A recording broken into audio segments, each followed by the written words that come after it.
Boa noite a todos. Que a paz do Mestre Jesus esteja conosco nesta noite. Quando o Allan Kardec questionou os imortais sobre a questão da possessão, que é uma grave obsessão em que o espírito ele toma o domínio quase que completo da sua vítima. A obsessão, no significado espírita, é uma ação de um espírito encarnado ou desencarnado sobre outro, porque todos nós somos espíritos, mas comumente nós vemos as vítimas de espíritos desencarnados e influenciam de uma maneira contínua, tem que ser uma influência contínua, má, que venha trazer dano para a vítima, para o obsidiado, e que geralmente vai ter ligações entre ambos, mas das vezes ligações do passado, mas também pode ser ligações do presente ligados à nossa conduta de pensar, de falar, de agir. Então a obsessão foi muito estudada pelo Espiritismo, pelo movimento espírita, não só pelas obras de Allan Kardec, mas também por diversas obras complementares que vieram depois. E a possessão, esse termo, ele já tem uma certa influência no nosso modo de ver essa questão. Porque na possessão, a ideia que há é de que existe um ser maligno criado por Deus para nos fazer mal. Na teologia cristã, há muitas ideias aí tentando, de alguma forma, nos condicionar a crer que existe esse ser demoníaco. E há uma crença mais popular, que nós encontramos aí no movimento humano cristão, é que Deus criou uma série de anjos com níveis diferentes para lhe adorar. E criou nós homens, né? No simbolismo do Adão e Eva. E esses anjos foram criados exatamente para isso, perfeitos, para adorar a Deus. Deus os criou dessa forma. Mas houve um problema na fábrica de anjos, que é o próprio Deus. Ele errou, alguma coisa saiu errada. E alguns desses anjos não gostavam dessa subjugação, desse ser superior. E esse ser superior lhes dava ordens. Então, um desses anjos perfeitos, ou aparentemente perfeitos, resolveu criar um motim, uma revolução no céu. Ele conseguiu influenciar alguns outros anjos e estavam preparando para dar um golpe de estado no céu. Aí, alguém foi lá e disse a Deus, porque Deus, nessa história, não é onipresente, não é onisciente, ele falha. E alguém disse a Deus que Deus não estava sabendo disso tudo.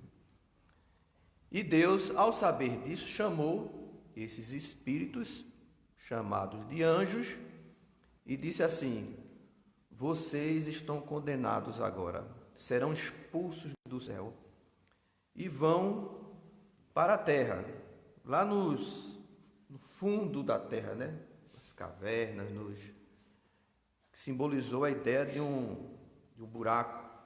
E lá no buraco, lá no fim desse buraco, vamos encontrar fogo. É lá onde moram esses anjos que foram decaídos.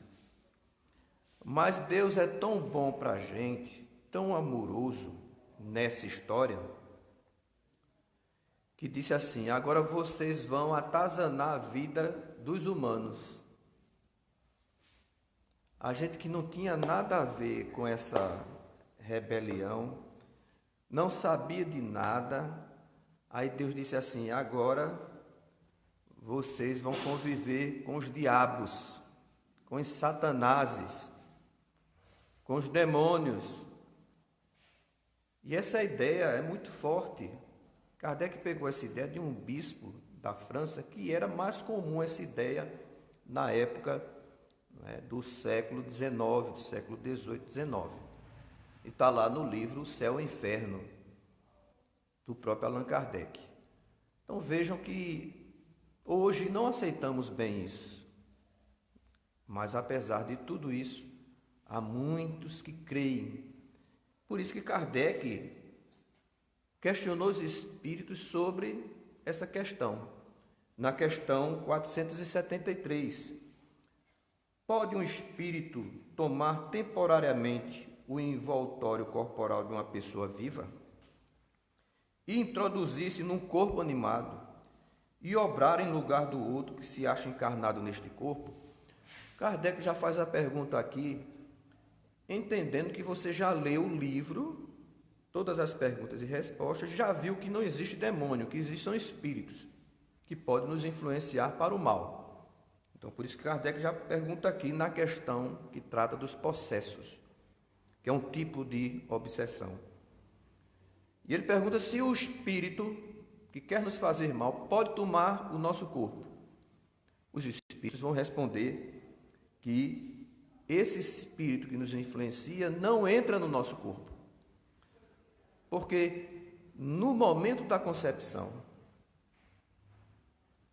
em que o espírito se liga através do seu perispírito ao ovo fecundado, a partir daí nenhum outro espírito pode tomar o seu lugar. Nenhum. Aí você pode não completar a gestação, não vai ser trocado o espírito. Se o espírito desistir de encarnar, você vai perder o bebê. Não vai entrar outro no seu lugar. Não há mais. Porque no desenvolvimento do feto, né, o algoritmo que forma aquele corpo é geneticamente e primordialmente dos pais. Mas a vida, ela é dada por um psiquismo. E esse psiquismo é do espírito reencarnante. Se ele se afasta, né, por mais que a mãe mantenha esse corpo vivo, pelo seu psiquismo, naturalmente, quando esse feto se torna um bebê e nasce, rompidos os laços que ligam a mãe àquele bebê que não tem mais espírito ali, simplesmente ele morre. Seria os natimortos. Mas isso não ocorre. Geralmente, se houver um caso desse tipo, é porque nem havia espírito no começo. Foi o psiquismo da mãe que se aproveitou dos dois, o espermatozoide do homem e o óvulo da mulher, para fecundar. Mas quem mantém a forma é o psiquismo da mãe. Mas são casos raríssimos. Então, ligou, não pode tomar. E depois que você já é adulto, piorou ainda, porque você está ligado. Né? Apesar de que existem sim obsessões na infância, obsessões muitas vezes gravíssimas, né? Mas, naturalmente, a gente só destaca isso na vida adulta. Quando o espírito adulto, ele passa a ter comportamentos diferentes, estranhos à sua conduta anterior. E nesse momento que o espírito quer influenciar e tomar posse daquele corpo, ele não precisa adentrar, basta que ele use a mente. As obsessões e as influências se dão por questões mentais, por um campo mental. E esse campo mental não se estabelece essa ligação tão rápido assim. Para chegar à fase em que o espírito pode dominar o corpo, sem necessariamente adentrar no corpo do obsidiado, passa-se um longo período. E essa ligação obsessiva, ela é quase que afim. Há uma aceitação do obsidiado e um desejo de fazer o mal do obsessor. Então, no momento que nós vemos pessoas sendo vítimas de uma obsessão, provavelmente esse espírito que está obsediando foi vítima do obsidiado no passado. E se ele for do presente, não tem nada, nenhuma ligação, ele é vítima também do presente obsidiado, porque você o atraiu. E você atraindo ele pelas suas tendências mais, ele se sente bem com você, você o prende e o atrasa, ele passa a ser vítima. Espíritos há que adoram ir para um barzinho, por exemplo, tomar uma bebidazinha. As pessoas sentam na mesa, os desencarnados, e eles estão lá tudo esperando. Eles sabem que vai chegar gente lá para beber. Eles já desencarnaram alcoólatras. Eles desencarnaram alcoólatras. E não é pouco não, viu, o número de alcoólatras no mundo. Mesmo aquele que se diz, eu não sou, não foi diagnosticado ainda, mas desencarna com o desejo ainda de suprir a harmonia mental através do álcool. Como não tem álcool no plano espiritual, o jeito é ir atrás dos encarnados. Aí Deus permite? Permite. Veja o simbolismo da história do demônio que eu contei a princípio. Passa a ser um mito, não é? Tem um pontinho de verdade. São espíritos que Deus permite que haja para nos ensinar que estamos numa conduta equivocada. E a pessoa bebe e ainda se vangloria. Eu bebo uma grade de cerveja e não fico bêbado. Ele está embebedando, é o obsessor. Mas ao mesmo tempo que ele não se embebeda, os eflúvios do álcool, eles são sugados pelos espíritos obsessores, sugados mesmos, como se fosse uma espécie de substância, não é? Vaporosa, às vezes é pelas narinas, pela boca, eles sugam. Mas para isso fazer efeito nele, é preciso que ele sugue o fluido vital de quem está bebendo. E tirando o fluido vital de quem está bebendo, você perde energias que podem ajudar a bloquear a ação do álcool no seu fígado. Aí por isso que o fígado do alcoólatra é uma coisa maravilhosa, né? Parece uma jaca. Quem olhar um fígado, porque o fígado é tão previamente planejado para um espírito de um mundo de provas e expiações, que Deus, quando planejou esse corpo, ele disse assim: eu sei que esses espíritos que vêm de outros planetas, que foram expulsos para morar aqui na Terra, eles gostam de tomar uma. Então, se deixar, meu amigo, com um fígado que não se regenera, ele não passa nem aos 18 anos.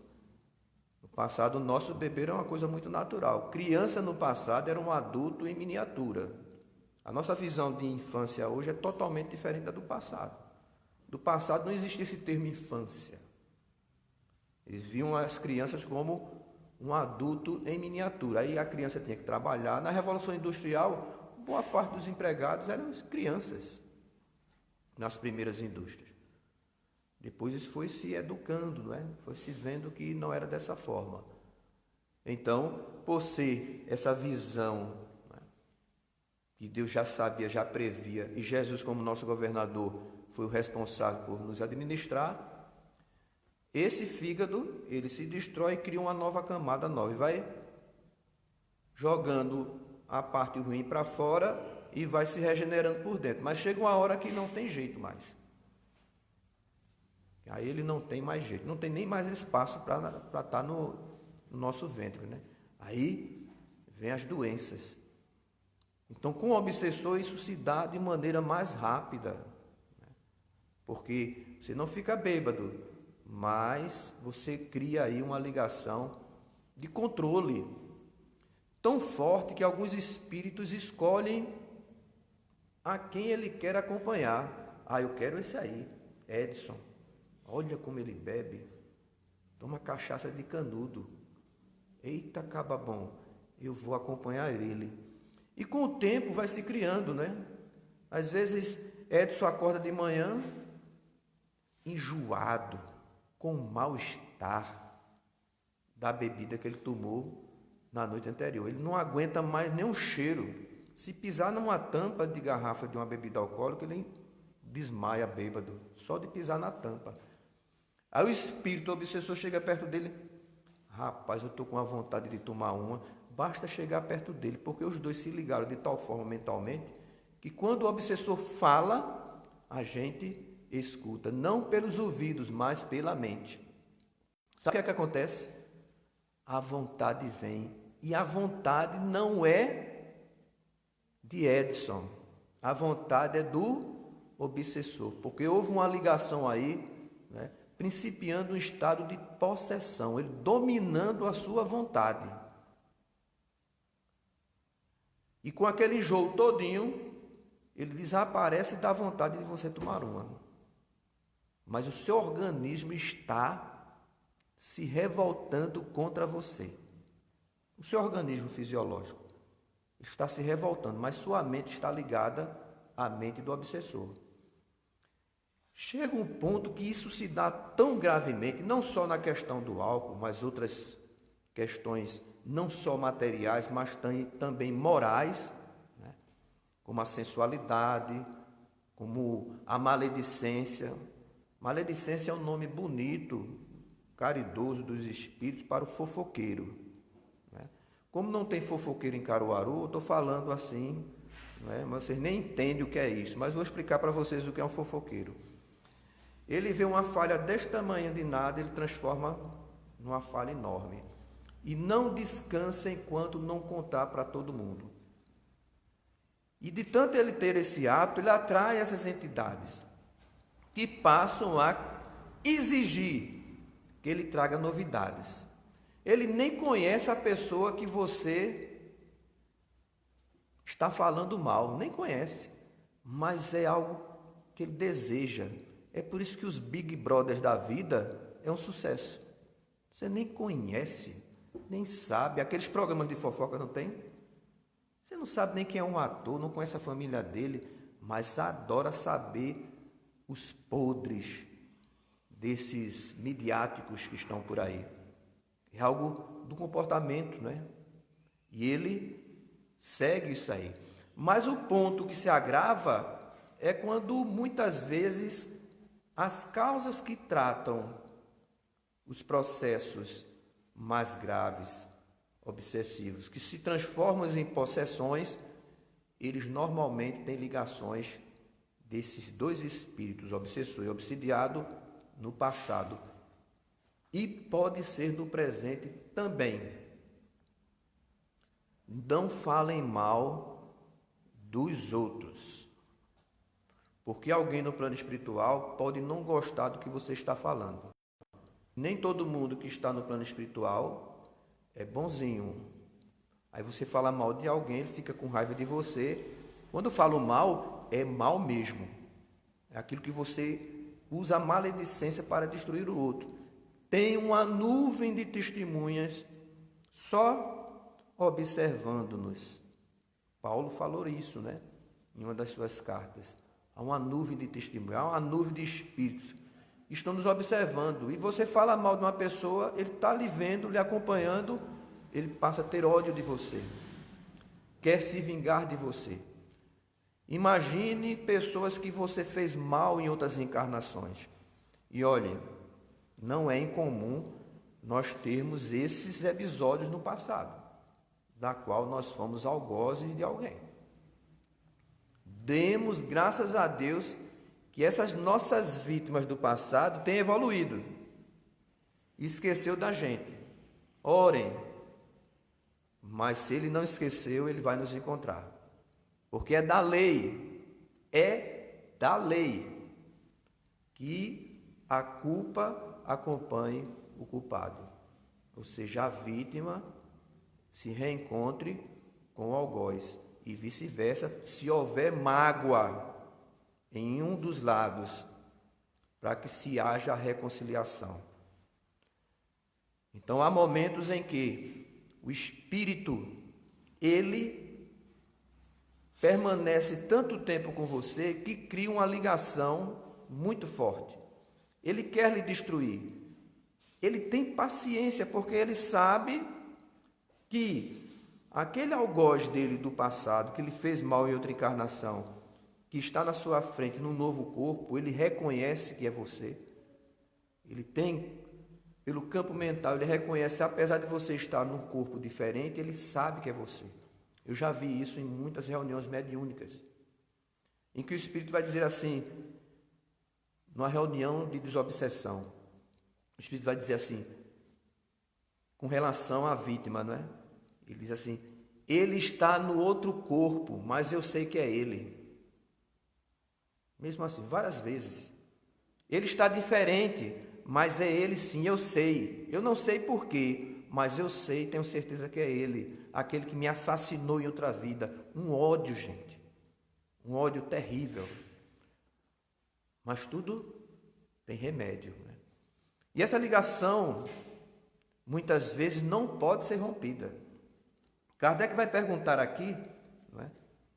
Já que não há essa obsessão propriamente dita, se um terceiro pode ajudar.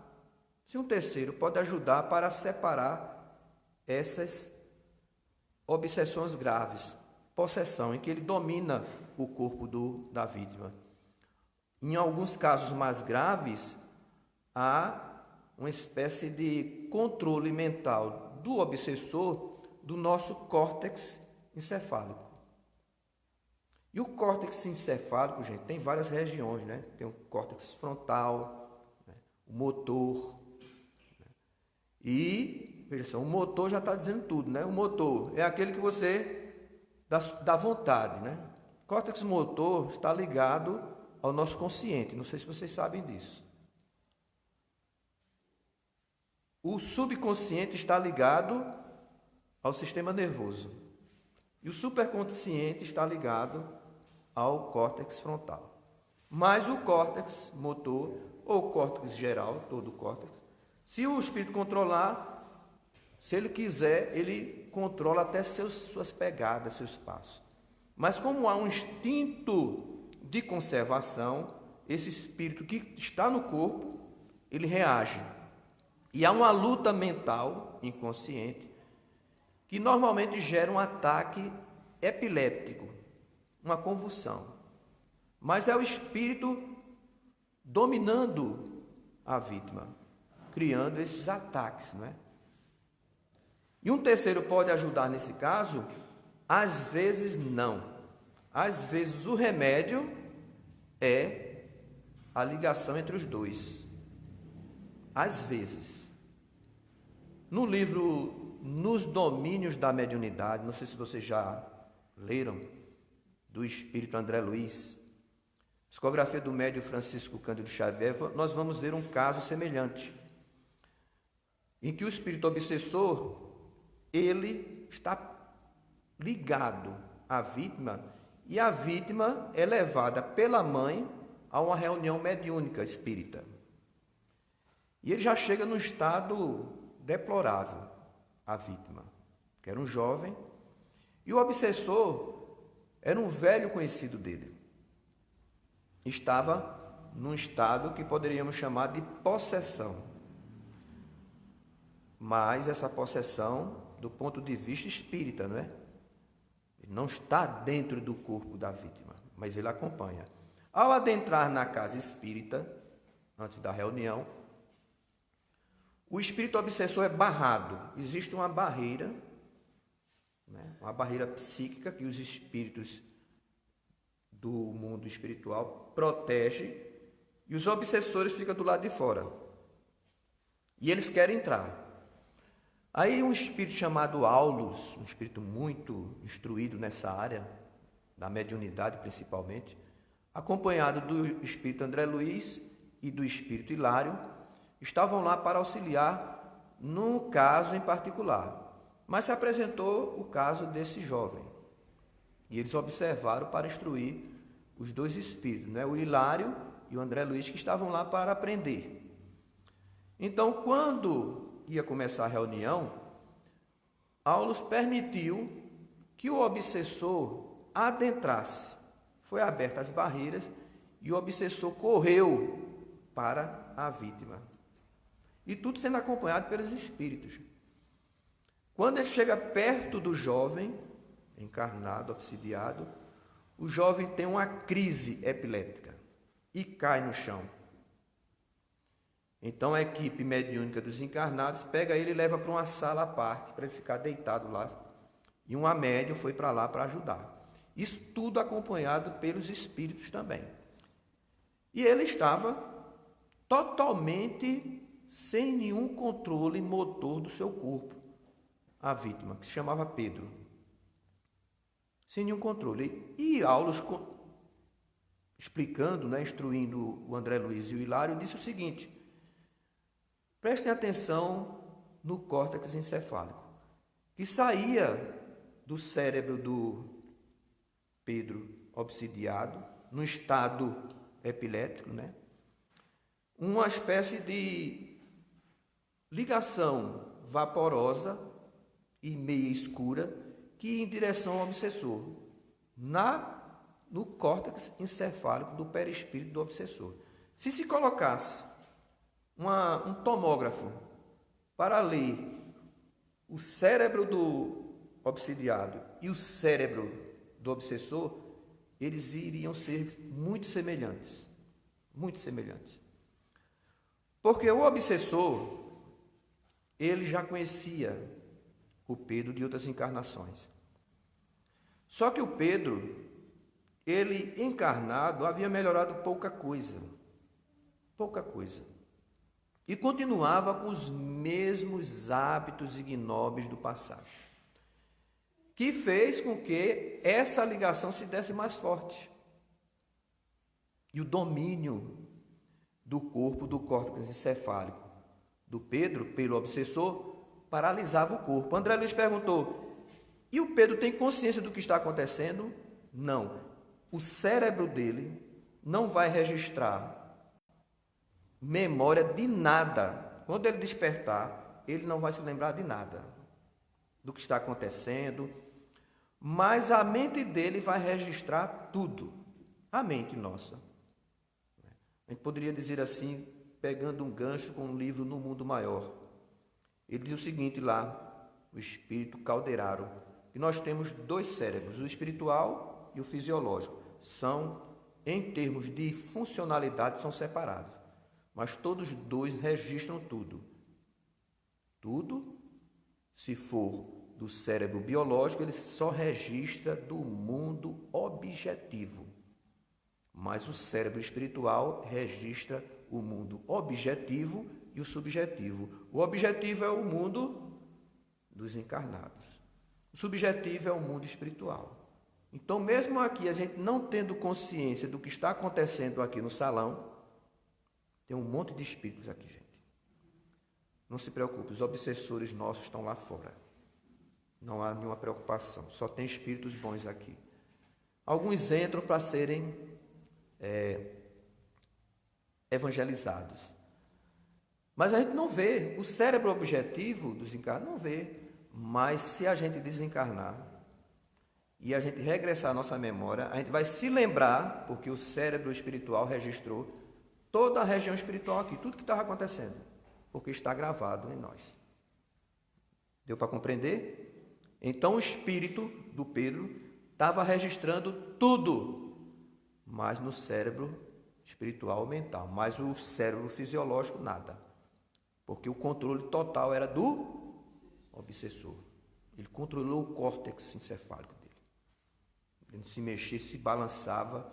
Como não há um controle e aquela vontade de se libertar por um instinto de preservação, aí ele entra em crise, né? O cérebro entra em crise, uma espécie de curto-circuito.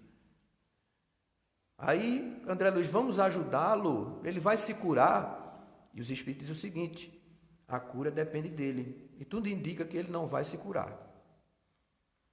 Na questão da obsessão, gente, desses termos, essa gravidade, muitas enfermidades se dão no aparelho fisiológico. Mesmo que o Pedro se liberte desse espírito, se afaste, ele vai continuar com o organismo fisiológico lesado.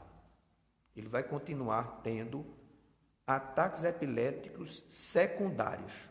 Não é mais motivado pelo obsessor, mas sim pelo trauma no aparelho fisiológico do cérebro. Chama-se indução. Por indução, de tanto tempo, você lesiona o corpo fisiológico. Então, muitas pessoas se livram do obsessor, mas ficam com problemas em determinada área do organismo, mental ou fisiológico, gerando até doenças, né? Doenças por conta dessa ligação por um tempo mais longo de obsessão. Então, essa cura verdadeira tem que ser da mente.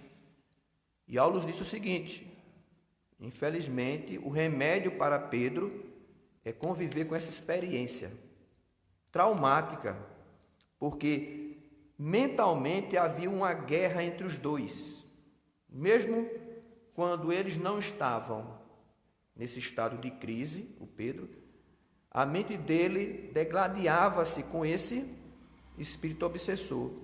Por que isso? A gente fica se perguntando, como é que Deus permite uma maldade dessa? A culpa acompanha o culpado. Em outra encarnação, Pedro era casado, era um homem, e tinha um irmão. E esse irmão também era casado. Só que Pedro se apaixonou pela esposa do irmão. Se apaixonou pela esposa do irmão. E criou tramas para prejudicar o irmão. E ele era médico, Pedro era médico na outra encarnação. E usava mal a medicina para ter vantagens. E viu ali uma oportunidade de viver com a mulher do irmão. Criou uma série de obstáculos financeiros e sociais para o irmão. E internou o irmão, o Pedro internou o irmão no manicômio. E o irmão passou o resto da vida no manicômio até a morte, sem necessidade. E ele desencarna, o irmão. Desencarna. E quando ele volta ao lar, encontra o Pedro com a esposa dele e descobre toda a trama. Que quem criou tudo aquilo foi o irmão. Foi o Pedro que criou tudo aquilo. Aí ele passa a perseguir o Pedro até o desencarne no plano espiritual, até que houve uma oportunidade de Pedro reencarnar. Só que a sua ex-esposa, que o irmão tomou, nasce para ser a mãe dele, do Pedro. Então Pedro nasce como filho da ex-esposa. A esposa não tinha muito débito, não. Ele nem estava dentro dessa ideia, né, do plano, porque o irmão dele era um médico, ela confiou que o marido estava louco. Depois, desposou o irmão. E esse ódio foi tão grande contra Pedro que o irmão o seguiu no plano espiritual e durante a sua encarnação. Ele reencarnou e foi acompanhado pelo irmão, que passou a atacá-lo. Mas o trabalho era para que Pedro se restabelecesse moralmente na sua conduta, mas infelizmente o Pedro continuou com aquelas mesmas condutas do passado. Não era médico, mas moralmente os pensamentos, as palavras, as suas atitudes eram semelhantes do passado, que ainda aumentava a possibilidade do seu irmão lhe dominar. Nós podemos nos proteger contra essas obsessões. Como? Kardec coloca aqui. E olhem, gente, vocês vão se surpreender. Quem não leu o livro dos Espíritos vão se surpreender, porque tem um tal aí de arrancar o espírito, né?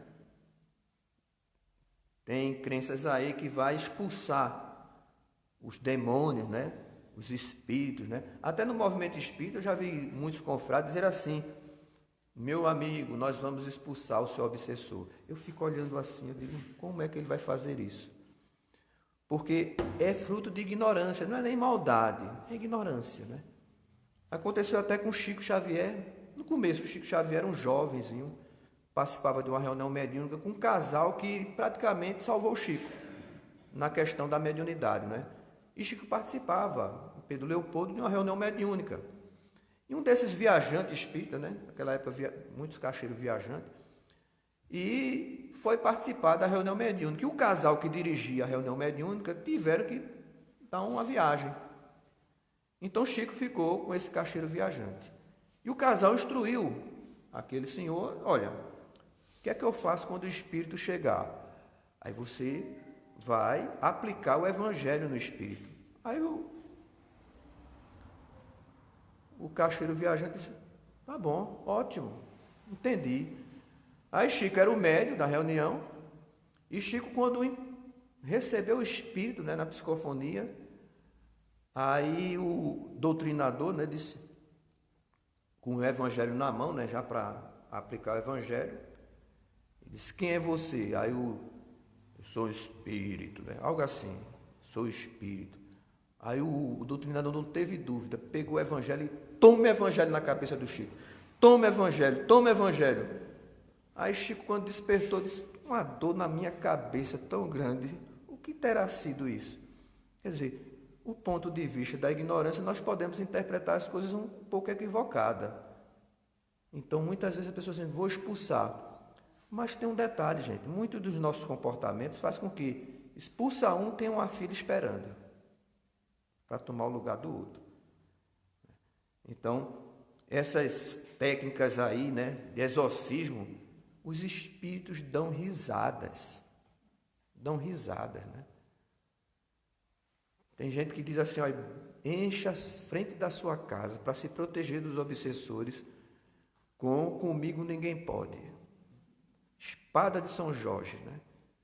Eu tinha uma vizinha lá em Recife, muito católica ela, tinha terço, eu entrei na casa dela, tinha terço por tudo quanto ela lugar na parede. Ela disse: é para que os demônios não entrem aqui. Eu entrei, quer dizer, não funcionou, né? Eu entrei na casa dela, quando ela disse: os demônios não entram aqui não, Edson. Eu era uma criança, eu digo: mas meu pai, minha avó dizia: isso é um demônio, isso não é um menino não, isso é um bicho. Eu era um santinho naquela época, né? E não funciona essas coisas. O que vai funcionar? Porque as fórmulas de exorcismo não têm eficácia nenhuma. E Kardec pergunta, né? Qual então o melhor meio de nos livrarmos dos espíritos obsessores? Preste atenção. Vou ler aqui com a tradução aqui desta obra, Ipsis Verbis. Cansar-lhes a paciência. Cansar-lhes a paciência. Nenhum valor lhes dá às sugestões. Mostrar-lhes que perdem o tempo. Em vendo que nada conseguem, afastam-se. Não vem aquela vozinha, né? Vamos tomar uma, Edson. Quem tem o livre-arbítrio? Me digam. Quem tem o livre-arbítrio de dizer sim ou não? Até esse momento o espírito não está no estado de possessão sobre você. Você diz que não. Ah, mas aí vem aquela vontade. Enche a boca d'água. Enche o estômago d'água. Ah, mas não aguento, começa a tremer. Procure um psiquiatra, ele vai tomar medicação. Não se livra-se do delírio extremis com a prece. Ah, vou tomar um passe lá. Você termina o passe, quando passa dali. Eu tinha um amigo que trabalhou comigo, ele é alcoólatra, né? E naquela época a gente batia o cartão de ponto, né? Hoje a gente bota a cara assim, né? bota o nariz e aí ele olha os olhos da gente, né? Mas naquela época era um cartão de ponto. Sebastião sabe, porque ele foi que inventou o cartão de ponto, Sebastião. Aí a gente chegava lá, e era 8 horas da manhã. Aí ele chegava e não conseguia. Alguns amigos pegavam o cartão dele e batiam, ele não conseguia. Mas tinha dia que ele se atrasava, não tinha ninguém. Aí um dia eu estava olhando, observando, eu desci, ele estava tentando, né? Tentando. E não conseguia colocar no local. Aí, na esquina, assim, uns 100 metros, tinha um boteco. Aí ele, toda vez, antes de entrar para o trabalho, ele tomava um quartinho. Eu não sabia o que era um quartinho, eu pensava que o quartinho era um negócio pequeno. Mas é uma dose de uma bebida alcoólica muito chamada cachaça. Num copo Nadir Figueiredo. Olha, até essa descrição eu peguei. Aí ele tomava uma, ele chegava assim, me dê um aí. Aí quando tomava um, ele parecia um anjo, volitava. Aí chegava lá, ele botava o cartão assim, ó, de olhos fechados. Entrava, maravilha. Mas ele estava sendo dependente, ou dele mesmo, ou do indivíduo. Se afastar o espírito, ele continua alcoólatra. Compreenderam? Porque ele viciou as suas células. Ele não mais alimenta o espírito, mas agora ele é vítima dele mesmo. E aí, só basta isso, esses espíritos chegam e a gente diz, não, vá buscar ajuda, mas estou com a vontade, busca ajuda, busca terapia. Hoje nós não estamos vivendo mais na ignorância, talvez a gente não tenha acesso à saúde, isso eu não vou, de forma nenhuma, ficar cego a isso.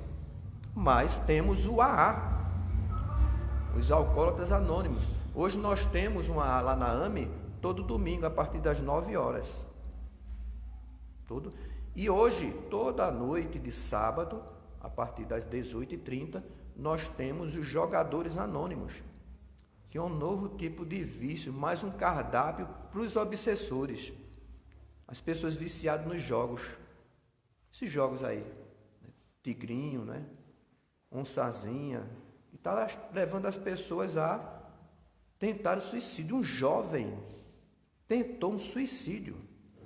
Um jovem com a família equilibrada, curso superior concluindo. Ele entrou nessa onda de jogo na internet, roubou o cartão da mãe por escondido, deixou assim um débito de quase 30 mil reais, porque ele não conseguia dizer mais não.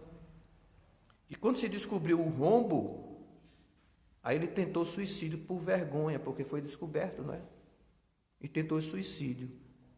E hoje ele está fazendo terapia e também participando dos Jogadores Anônimos. Todo sábado, se vocês conhecerem alguém, vincule essa informação. E existe AAs por aí, em todos os locais do Brasil.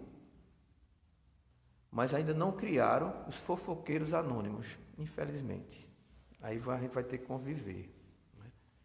Ou ser vítima de nós mesmos nas obsessões. Então, veio aquela vontade, diga não. Cansar a paciência. O espírito pode querer se vingar de você, mas você tem que deixar ele se vingar. Então, se você está pensando que prece e passe vai dar jeito, Kardec vai responder aqui, ó. A prece é um meio eficaz para a cura da obsessão. A prece em tudo é um poderoso auxílio, diz os espíritos. Mas, sempre tem essa imagem, né? Mas, não basta que alguém murmure algumas palavras que obtenha o que deseja. Aí, Jesus, me tire esse espírito obsessor. Tem que ter vontade interior para se libertar desses impulsos nobres que atraem esses obsessores. Porque senão a gente um dia pode ser vítima de uma possessão e não saber o porquê. A gente tem culpa no cartório, ou na vida passada, ou nessa vida. Então, quando Jesus fala de demônios lá no Evangelho, a gente tem que ver o entendimento do que é a palavra demônio, né? Para aquela época, do que Jesus estava falando. Porque isso aqui é uma tradução. A tradução lá dos Evangelhos tem inúmeras. Cada um que traduza como quiser. Jesus nos chamou de Pedro de quê? Satanás. Estão lembrados? Satanás quer dizer o quê? Opositor. Para Jesus sair de lá, porque ele estava se opondo a uma ideia de Jesus. Mas Jesus não estava falando com Pedro. Jesus não estava falando com Pedro. Porque antes Pedro disse uma verdade, Jesus disse: tu, Pedro, fosse inspirado pela divindade. Né? Quando Pedro disse, Jesus perguntou: quem é o filho do homem? Né? Aí Pedro disse: és tu, filho do homem, né? Inspirado por Deus. Aí Jesus elogiou Pedro. Aí depois Pedro diz uma coisa ao contrário, aí Jesus diz: sai para lá, Satanás. Mas não é Satanás que a gente entende hoje. Satanás, na etimologia da palavra, é opositor. E Jesus não falava com Pedro, falava com um espírito que estava do lado de Pedro, influenciando Pedro. Quando na hora que Pedro disse que Jesus era o filho do homem, Jesus também disse: não foste tu, Pedro. Quer dizer, tinha um espírito lá, inspirando o Pedro. Então, da mesma forma da outra vez. Então, quando Jesus falou o Satanás, era o opositor, o espírito que estava lá se opondo à ideia e influenciou Pedro para falar a coisa errada. Veja só, até o Pedro foi influenciado. Né? Porque, por exemplo, Lúcifer, a maioria dos pais devia colocar o nome dos seus filhos de Lúcifer. Já disse isso aqui. Quer mudar teu nome para Lúcifer? Não? Não, o garoto ali. Não? Mas sabe o que é Lúcifer? Ser da luz, ser de luz. Olha, Lúcifer, vem cá, vá comprar o pão. Olha que coisa linda. Né? Mas, infelizmente, ele vai receber muito bullying, né? Então, vamos botar ele Zezinho, né? Mané. Tá bom, né? Nomezinho simples, né? Mas veja como a palavra envolve o nosso ponto de vista. Então, sim, a prece é um grande opositor às influências negativas quando trabalhamos o si mesmo na transformação dos nossos hábitos. Transformando os nossos hábitos, a gente pode transformar o obsessor também. Divaldo não fez isso? Um espírito que passou mais de 30 anos lhe perseguindo? Pela sua conduta, Divaldo transformou o obsessor em um protetor, vejam só. Chamava o homem da máscara de ferro. Basta que a gente faça o bem. A melhor das orações, uma questão que Kardec fez no Livro dos Espíritos, na questão da lei de adoração: qual a prece mais agradável a Deus? E os Espíritos responderam: o bem que se faz. Orar, arando. Arar, orando. Muita paz a todos vocês.